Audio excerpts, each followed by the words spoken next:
పెళ్లిళ్ల season అవడంతో రాఘవకి ఒక మంచి పిల్లని చూసి వివాహం చేద్దామని అనుకుంటారు. కాని ఎప్పుడూ పిల్లలు, పరీక్షలు, పెళ్లిళ్లు ఒకేసారి జరుగుతూ ఉంటాయి. అయితే కూతురు రమ పెళ్లికొచ్చి ఇలా అంటుంది. ఏంటమ్మా, అప్పుడే పిల్లని చూడ్డం కూడా జరిగిందా? ముహూర్తాలు కూడా చేసేశారు. పిల్లల పరీక్షలున్నాయని కూడా కొంచెం కూడా ఆలోచించట్లేదు మీరు. కొంచెం ఆలస్యంగా తీసుంటే పిల్లల పరీక్షలు అయిపోతాయి కదా. అప్పుడు అందరం కలిసి కొత్త కోడలతో కొద్ది రోజులు గడిపేటట్టుగా ఉండేదాన్ని కదా. బాగానే చెప్తున్నావులేవే. అయినా ముహూర్త బలం బట్టి ముహూర్తం తీస్తారు గాని పిల్లలకి సెలవులు, మీ భర్తకు సెలవులని చెప్పి పంతులు గారు ముహూర్తం పెట్టరు. ఆపమ్మా, నీ మాటలకి సమర్థించుకోవడం. మీకు వీలుని బట్టి ముహూర్తం తీసావు కాని మా కోసం ఆలోచించావా? పెద్దన్నయ్య వాళ్ళ కూతురు కూడా ఉన్నది కదా, మరి తనకి పరీక్షలున్నాయి కదా. మరి అన్న ఏమీ అనలేదా? ఏమంటాడే, నేను దీంచిన ముహూర్తాన్ని కాదంటాడా ఏంటి? మరి తీసిన ముహూర్తాన్ని మార్చలేం కదా. ఎలాగో ఇంకో 3 రోజుల్లో పెళ్లి. నా పిల్లల్ని పెళ్లి రోజు రప్పిస్తానులే. అంతవరకు మా అత్తగారి దగ్గరే ఉంచుతాను అని చెప్పి అంగరంగ వైభవంతో వివాహం జరిగిన తర్వాత రమ వాళ్ళ ఇంటికి వెళ్ళిపోతుంది. ఇంటికి చేరుకొని పిల్లలు పరీక్షలన్నీ అయిపోయాక రమ నిర్మలకు ఫోన్ చేస్తుంది. అమ్మా, నేను పిల్లలు సెలవులకి ఇంటికొస్తాను. అన్నయ్య, నువ్వు, నేను, తమ్ముడు కలిసి పిల్లలతో సంతోషంగా కొద్ది రోజులు గడుపుతాం. ఎలాగో మేము కొత్త కోడలతో కొద్ది రోజులు కూడా గడపలేదు కదా. ఈ సెలవులకి తనతో పాటు కొద్ది రోజులు సరదాగా ఉండి మా ఇంటికి వెళ్ళిపోతామమ్మా. ఆ విషయాన్ని ఫోన్ చేసి పర్మిషన్ అడగాల ఏంటే? మన ఇంటికి రావడానికి ఎవరి పర్మిషన్ అక్కర్లేదు రమా. నీకు ఎన్ని రోజులు కావాలంటే అన్ని రోజులుండు. సరే అని రమ ఫోన్ కట్టేసిన తర్వాత నిర్మల తన 2 కోడలని పిలిచి ఇలా అంటుంది. చూడండి మేఘన మరియు మీనాక్షి, మీ ఆడపడుచు తన పిల్లలతో ఇంటికొస్తోంది. తనకి తన పిల్లలకి ఏ లోటు లేకుండా చూసుకోండి. ముఖ్యంగా మేఘన నీతో కలిసి సరదాగా కొద్ది రోజులు గడపడానికి వస్తుంది. పెళ్ళయ్యాక తన పిల్లలు పరీక్షలుండడంతో వెంటనే వెళ్ళిపోయింది. మీనాక్షి, ముందుగా నువ్వు విను. నీ కూతురికి సెలవులని చెప్పి మీ అమ్మగారింటికి వెళ్ళిపోకుండా రామా వచ్చి వెళ్ళిపోయాక వెళ్దువులేగాని. అదేంటత్తయ్యా ఇప్పుడు చెప్తున్నారు? మీ అబ్బాయి ఏదో టూర్ ప్లాన్ చేశారు, మనందరికీ టికెట్స్ కూడా తీసేశారు. పెళ్ళైన తర్వాత మేఘన మరియు రాఘవ ఎక్కడికి వెళ్ళలేదు కదా, అందుకే అందరికీ టూర్ ప్లాన్ చేశారు. సరదాగా వాళ్ళకు కూడా తిరిగినట్టుంటుంది కదా. అమ్మాయి చెల్లిపోయాక అందరం కలిసి వెళ్దాంలే. అయినా ఇప్పుడు పెళ్లికి చాలా ఖర్చయింది. ఇప్పుడు బయటికెళ్ళి అవన్నీ అవసరమా? సరే అత్తయ్య, మీ అబ్బాయికి మీరే చెప్పండి అయితే. సరేలే, నేను చెప్పుకుంటాను. అలా అనేటప్పటికీ 2 కోడళ్ళు వాళ్ల గదిలోకి వెళ్ళిపోతారు. ఇంతలో అక్కడికి పెద్దబ్బాయి రఘు వస్తాడు. ఏంటమ్మా, 2 కోడళ్ళు కంగారుగా వాళ్ళ గదిలోకి వెళ్ళిపోతున్నారు? ఏం జరిగింది? వాళ్ళేమైనా చేశారా ఏంటి? ఏమీ లేదురా. నువ్వు మనందర్నీ ఎక్కడికో తీసుకుని వెళ్తున్నానని అంటున్నావంటగా. నేనేమో వద్దని చెప్పాను. ఎందుకంటే ఎండాకాలం సెలవులకి రమ తన పిల్లలతో వస్తోంది. వాళ్ళకి మన మేఘనాతో కొన్ని రోజులు గడపాలనుందట. తనొచ్చెళ్ళాక అప్పుడు మనం ఎక్కడికైనా వెళ్దామని అన్నాను. అయినా ఇప్పుడెందుకురా ఇవన్నీ? అసలే పెళ్లికి చాలా ఖర్చయింది కదా. అయ్యో, ముందుగానే చెప్పాల్సింది కదా. ఆఫీస్ వాళ్ళు పంపిస్తారంటే ఓకే చెప్పేశారమ్మా. ఇప్పుడు ఆ టికెట్లన్నీ క్యాన్సిల్ చేయాలి. అయినా నువ్వు ఎలాగో వద్దనేసావు కదా, ఇంకెందుకులే వెళ్ళడం. సరే, రేపు ఆఫీస్కి వెళ్ళగానే టికెట్స్ క్యాన్సిల్ చేయమని చెప్తాను. సరేరా, వెళ్ళు. వెళ్ళి కాలు చేతులు కడుక్కొని భోజనం చెయ్యి. అలా 2 రోజులు గడిచాక రమ తన పిల్లలతో ఇంటికొస్తుంది. రా తల్లి, రా కూర్చో. ఎండలో వచ్చావు గదా, బాగా అలసిపోయి ఉంటారు. మీనాక్షి, వెళ్ళి మజ్జిగ తీసుకోనరా. అవునమ్మా, ముందు సంవత్సరం కన్నా ఈ సంవత్సరం బాగా ఎండలు ఎక్కువగా ఉన్నట్లున్నాయి.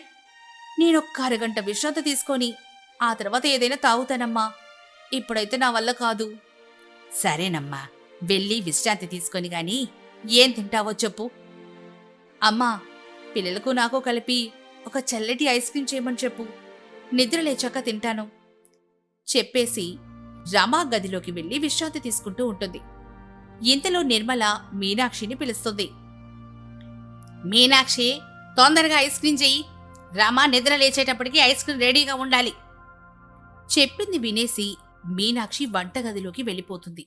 వెళ్ళి ఈవిడ వచ్చిందంటే చాలు ఇంట్లో కూర్చొని అన్ని వండమని ఆర్డర్లేస్తూ ఉంటుంది. ప్రాణం విసిగిపోతుంది. తెలుసా మేఘనా, ప్రతి సంవత్సరం ఏదో ఒక వంక పెట్టుకుని వస్తది. ఆవిడ వచ్చిన ప్రతిసారి మమ్మల్ని ఎక్కడికి వెళ్ళనివ్వదు. ప్రతి సెలవులకి ఇక్కడే ఉంటుంది. మేమెప్పుడు కూడా ఏ సెలవులకి ఎక్కడికి వెళ్ళేది తెలుసా? ఎక్కడికైనా వెళ్లాల్సి వస్తే చాలు స్కూల్ సెలవు పెట్టి మరీ వెళ్ళేవాళ్ళం. అవునా అక్క? మరి మాట్లాడేటప్పుడు చాలా రోజుల తర్వాత వచ్చినట్లు మాట్లాడుతున్నారే వదినా? ఆవిడ మాటలన్నీ అలాగే ఉంటాయిలే, చాలా తెలివిగా మాట్లాడతారు. అలా మాట్లాడుకుంటూ ఐస్ క్రీమ్ తయారు చేసి ఫ్రిడ్జ్లో పెట్టేస్తుంది. మీనాక్షి మరియు వంట కూడా చాలా బాగా తయారు చేస్తుంది. రమ పిల్లలు మాత్రం ఇద్దరు ఫోన్లు పట్టుకొని కూర్చొనుంటారు. చింటూ మరియు బంటి ఇద్దరు ఫోన్లు పట్టుకొని కూర్చున్నారు. ఏంట్రా, చాలాసేపు అవుతుంది మీరు ఫోన్లు చూస్తూ. కొద్దిసేపు అలా రాణితో ఆడుకోవచ్చు కదా. తన హోంవర్క్స్ కూడా అయిపోయాయి. ఆడుకుంటే ఫోన్లకి కొంచెం దూరంగా ఉంటారు కదా. అలాగే చూస్తూనే ఉంటే మీ కళ్ళు ఏమవుతాయి చెప్పండి. మాకు ఆడుకునే అలవాటు లేదు. మా అమ్మ మమ్మల్ని బయటికి వెళ్ళనివ్వదు. మేము ఎప్పుడూ ఫోన్లే చూసుకొని ఉంటాం. స్కూల్కి వెళ్తాం అంతే. అయినా మీరు నాకు ఆర్డర్ వేయకండి. అదేంట్రా అలా సమాధానం చెప్తున్నావు? నేనిప్పుడు ఏమన్నానని? కొంతసేపు ఆడుకోమన్నాను అంతే కదా. వెంటనే చింటూ మరియు బంటి ఏడ్చుకుంటూ వాళ్ళమ్మ దగ్గరికి వెళ్తారు. చూడమ్మా, నేను ఫోన్ చూస్తూ ఉంటే అత్త మమ్మల్ని దెబ్బలాడుతుంది. రమ వెంటనే గదిలో నుంచి బయటకొచ్చి, ఏంటి వదినా, పిల్లలకి ఆంక్షలు పెడుతున్నారట? మా పిల్లలకి ఆంక్షలు పెడితే నచ్చదు. వాళ్ళకి వాళ్ళ నాన్న మరియు నానమ్మ చాలా ముద్దుగా చూసుకుంటుంటారు. వాళ్ళు ఏమడిగినా కాదనరు. దయచేసి మీరు ఆంక్షలు పెట్టకండి. అయ్యో, నేనేమి ఇంకా అనలేదురమ్మా. ఎంతసేపు ఫోన్ చూస్తారు కానీ రాణితో కలిసి బయటికెళ్ళి ఆడుకోండి అన్నానంతే. వాళ్ళకి అవుట్డోర్ గేమ్స్ ఏంటో తెలియదు వదినా. వాళ్ళకి ఏవైనా అవుట్డోర్ గేమ్స్ ఆడాలనుకుంటే వాళ్ళ నాన్న స్టేడియంకి తీసుకెళ్లి ఆడిపిస్తూ ఉంటారు.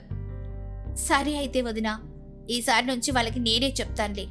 మీకు నచ్చినట్లు మీరే చెప్పుకోండి అనేసి అక్కడి నుంచి వెళ్ళిపోతుంది మీనాక్షి. రమ వెళ్ళి నిర్మల దగ్గర కూర్చొని మాట్లాడుకుంటూ ఉంటుంది. ఏంటమ్మా, కొత్త గొడవలకి ఇంకా పనులు చేయడం నేర్పించడం లేదా? ఎప్పుడు చూసినా వదిన పక్క నిలబడి తన చేసే పనులను చూస్తూ ఉంటుంది కానీ ఎప్పుడు ఏవి చేయడమే చూడలేదు నేను. నువ్వొచ్చి ఒక్క పూట కాలేదే, అప్పుడే నేను నేర్పించట్లేదని నన్నంటున్నావు. పొద్దునంతా పని చేస్తూనే ఉంటుంది కానీ నీ ఇష్టమేంటో దానికి తెలియవని నేనే మీనాక్షికి చేయమని చెప్పాను. ఓహో, అదా సంగతి. అలా మాట్లాడుతూ ఉండగా నిర్మలకి ఒక ఫోన్ వస్తుంది. కొంతసేపు మాట్లాడి పెట్టేస్తుంది. ఏంటమ్మా, ఎవరు ఫోన్ చేశారు? అంత కంగారు పడుతున్నావు? ఇంకెవరే, మీ నాన్నగారే ఫోన్ చేశారు. నన్ను కంగారు పెట్టేవాళ్ళు ఇంకెవరైనా ఉన్నారా ఏంటి? వాళ్ళ చెల్లొస్తోందట, జాగ్రత్తగా చూసుకోమని ఫోన్ చేశారు. అవునా, ఎప్పుడొస్తుందత్తా?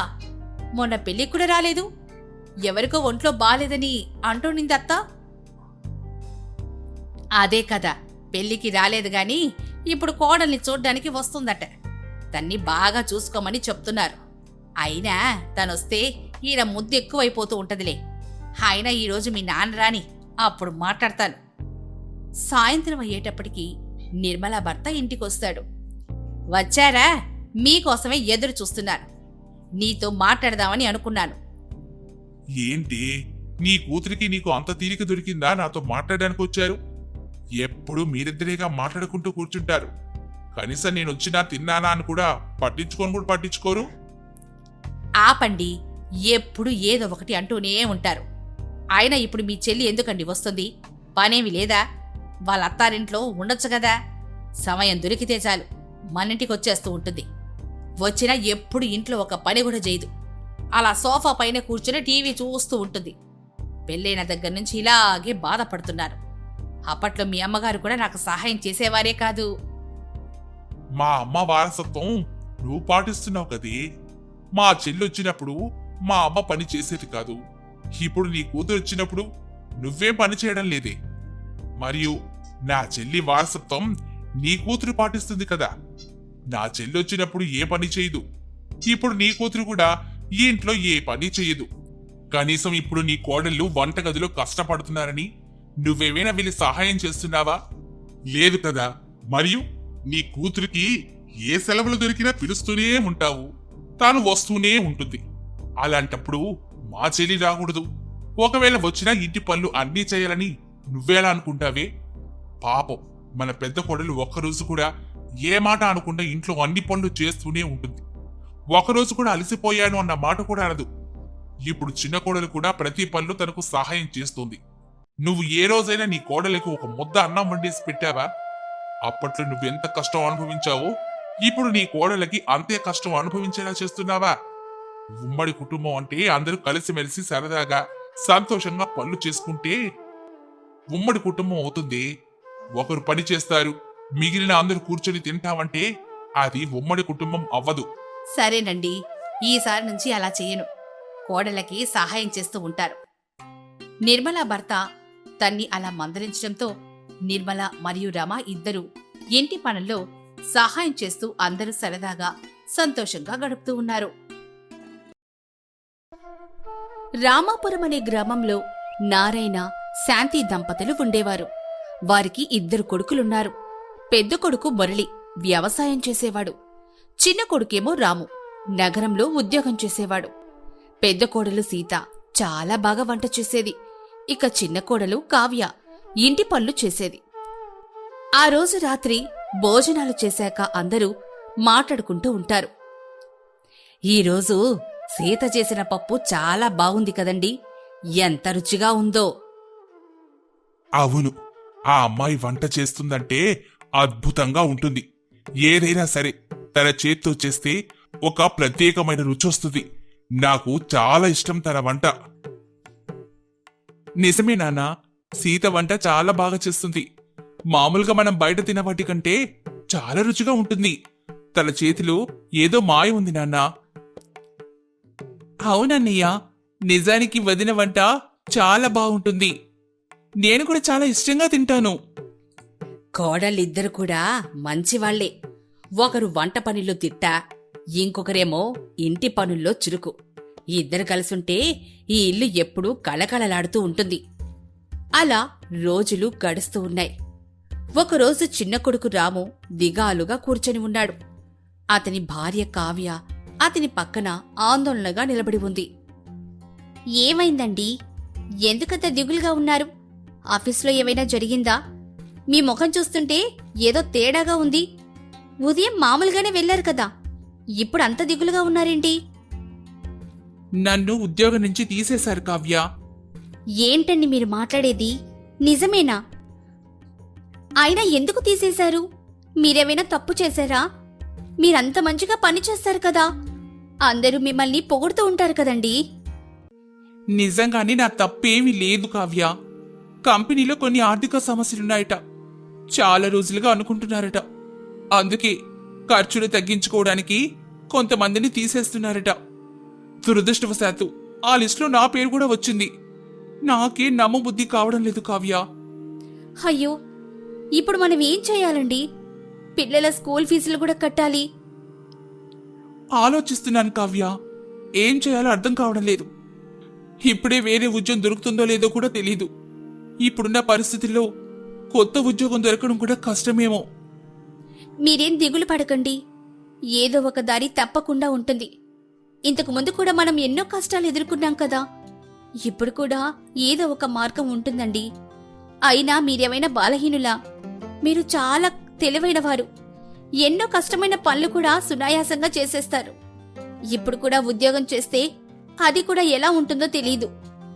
మనం సొంతగా ఒక వ్యాపారం మొదలు పెడితే ఎలా ఉంటుంది? మీకున్న అనుభవం, తెలివితేటలు ఉపయోగపడతాయి కదా. వ్యాపారమా? నా దగ్గర అంత డబ్బు ఎక్కడుంది కావ్య? బ్యాంకులో ఉన్న కొద్దిపాటి డబ్బు కూడా మన అవసరాలకే సరిపోదు. అయినా నాకు వ్యాపారం గురించి ఏం తెలుసు అని? నేనెప్పుడు ఉద్యోగమే చేశాను కదా. రిస్క్ తీసుకోవాలంటే భయంగా ఉంది కావ్య. ఆలోచించండి. పెద్దగా పెట్టుబడి లేకుండా కూడా చిన్నగా ఏదైనా మొదలు పెట్టచ్చు. మీ అన్నయ్య, వదిన వాళ్ళకి కూడా ఒక మాట చెప్తే బాగుంటుంది. అవును కావ్య, నువ్వు చెప్పేది నిజమే. రేపింట్లో అందరితో ఒకసారి మాట్లాడితే ఏదైనా ఉపాయం తట్టొచ్చు.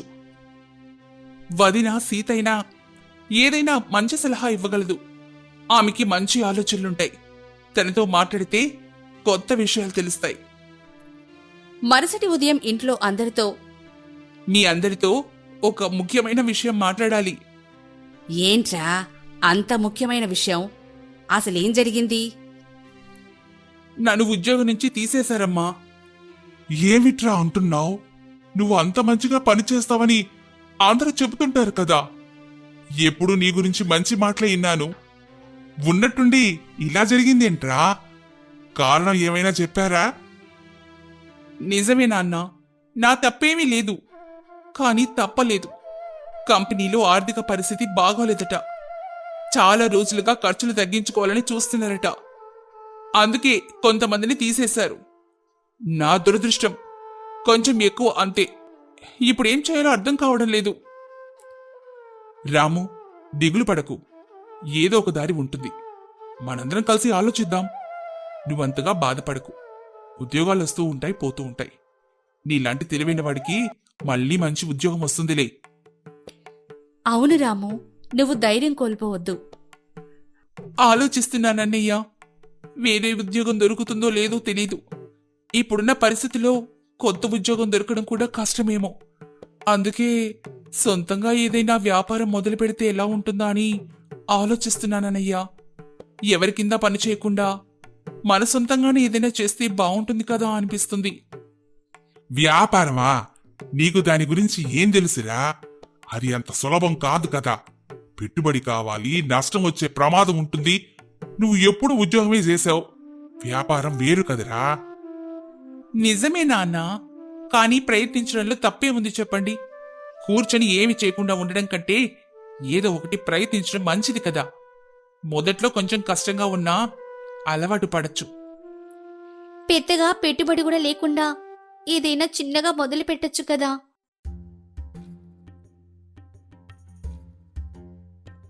ఇప్పుడే ఎండాకాలం కూడా వస్తోంది కదా. మధ్యాహ్నం అయితే బయట తిరగడం కూడా కష్టంగా ఉంటుంది. చాలా మందికి చల్లనివి తినాలనిపిస్తుంటుంది. అయితే కూల్ డ్రింక్స్ తాగినా అంత తృప్తి ఉండదు. కానీ మన ఊర్లో మంచి ఐస్ క్రీం దొరికే చోటు లేదు కదా. ఉన్నా అవి అంత రుచిగా ఉండట్లేదు. ఒకవేళ మనం ఐస్ క్రీం వ్యాపారం మొదలు పెడితే ఎలా ఉంటుంది? చిన్న బండి పెట్టుకుని అమ్మితే? ఐస్ క్రీమా? అది బాగుంటుంది, కానీ దానికోసం ఫ్రిడ్జ్ కావాలి కదా సీత. ఎక్కువసేపు నిల్వ ఉంచాలి. కరెంటు సమస్య కూడా ఉంటుంది మన ఊర్లో. ఎప్పుడు పోతుందో ఎప్పుడు వస్తుందో కూడా తెలీదు. ఐస్ క్రీం కరిగిపోతే నష్టం వస్తుంది కదా సీత. అందుకే ఒక ఆలోచన వచ్చింది అన్నయ్య. ఇప్పుడు సోలార్ పవర్ బాగా అందుబాటులో ఉంది కదా. చాలా మంది ఇళ్లలో కూడా సోలార్ పెట్టుకుంటున్నారు.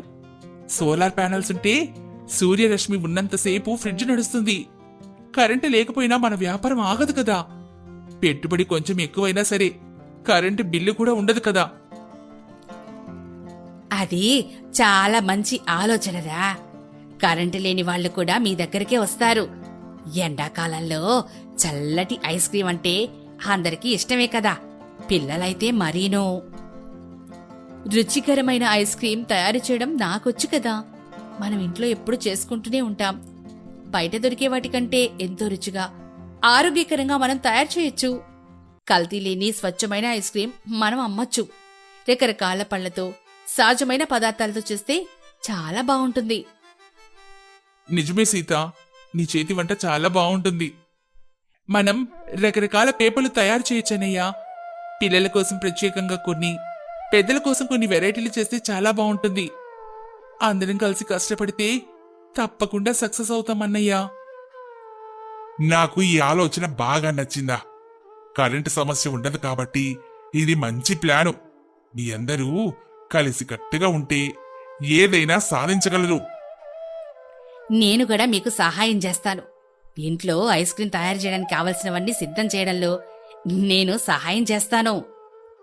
నేను కూడా అండి, నా వంతుగా ఏం సహాయం కావాలో చేస్తాను. సరే రాము, నువ్వు వెంటనే దీనికి సంబంధించిన వివరాలు తెలుసుకో. సోలార్ ప్యానెల్స్ ఎంత ఖర్చు అవుతాయి, ఫ్రీజర్ ఎలా పనిచేస్తుంది అనే విషయాన్ని తెలుసుకో. అయితే నేను రేపటి నుంచి ఐస్ క్రీం తయారీకి కావాల్సిన పదార్థాలు ఏమిటో లిస్ట్ రాస్తానండి. ఏ ఏ ఫ్లేవర్లు చేస్తే బాగుంటుందో కూడా ఆలోచిస్తాను. కొత్త కొత్త రుచులు ఎలా తయారు చేయాలో కూడా చూస్తాను. మీ అందరి సహకారం ఉంటే నేను తప్పకుండా విజయం సాధిస్తానన్నయ్యా. రేపటి నుంచి నేను దీనికి సంబంధించిన పనులు మొదలు పెడతాను. అలా అందరూ కలిసి రాము కొత్త వ్యాపారానికి సహాయం చేయడానికి సిద్ధమయ్యారు. కుటుంబ సభ్యులందరి ప్రోత్సాహంతో రాములో కొత్త ఉత్సాహం నిండింది. అందరూ కలిసి ఈ వ్యాపారాన్ని మొదలు పెట్టాలని నిర్ణయించుకున్నారు. రాము ఒక చిన్న షాప్ను అద్దెకు తీసుకొని దాని పైకప్పు మీద సోలార్ ప్యానెల్ ఏర్పాటు చేస్తాడు. అలాగే బ్యాటరీలు, పెద్ద ఫ్రీజర్ కూడా తీసుకున్నాడు. చూసారా అన్నయ్య, మన షాప్ అయితే రెడీ అయిపోయింది. పైకప్పు మీద సోలార్ ప్యానెల్స్ కూడా పెట్టించేశాను. లోపల పెద్ద ఫ్రీజర్ ఉంది. కరెంటు లేకపోయినా ఇక మనకి ఇబ్బందే ఉండదన్నయ్యా. రేపటి నుంచి ఐస్ క్రీం తయారు చేసి అమ్మటం మొదలు పెడదాం. ఎలా ఉందన్నయ్య అంతా? రాము, చాలా అద్భుతంగా ఉంది. నువ్వు చాలా త్వరగా అన్ని ఏర్పాట్లు చేసేసావురా. సోలార్ ప్యానెల్స్ కూడా చాలా బాగా అమర్చారు. ఫ్రీజర్ కూడా చూడు ఎంత పెద్దగా ఉందో. మనం ఎక్కువ ఐస్ క్రీం నిల్వ చేసుకోవచ్చు. మరుసటి రోజు ఉదయం సీత ఇంట్లో రకరకాల పండ్లతో, సహజమైన పదార్థాలతో ఐస్ క్రీంలు తయారు చేస్తుంది. మొదటి రోజు షాప్ని తెరుస్తారు. సోలార్ ప్యానెల్స్ సూర్యరశ్మిని గ్రహించి ఫ్రీజర్ను చల్లగా ఉంచుతాయి. అంతలోనే కొంతమంది పిల్లలు అడ్డుగా వెళ్తూ షాపుని చూస్తారు. అందులో ఒక పిల్లవాడు, హరి, ఇక్కడ కొత్త ఐస్ క్రీం షాప్ పెట్టారా? నిజమేరా, పదరా వెళ్దాం, మనం కూడా ఐస్ క్రీం తిందాం. అంకుల్, నీ దగ్గర ఐస్ క్రీంలో ఏమేం ఫ్లేవర్స్ ఉన్నాయి? ఓ, చాలా ఉన్నాయి పిల్లలు. మీకేం కావాలి? అయితే నాకు మామిడికాయ ఐస్ క్రీం కావాలి అంకుల్. అంకుల్, నాకు చాక్లెట్. పిల్లలు అలా సంతోషంగా తింటూ ఉంటారు.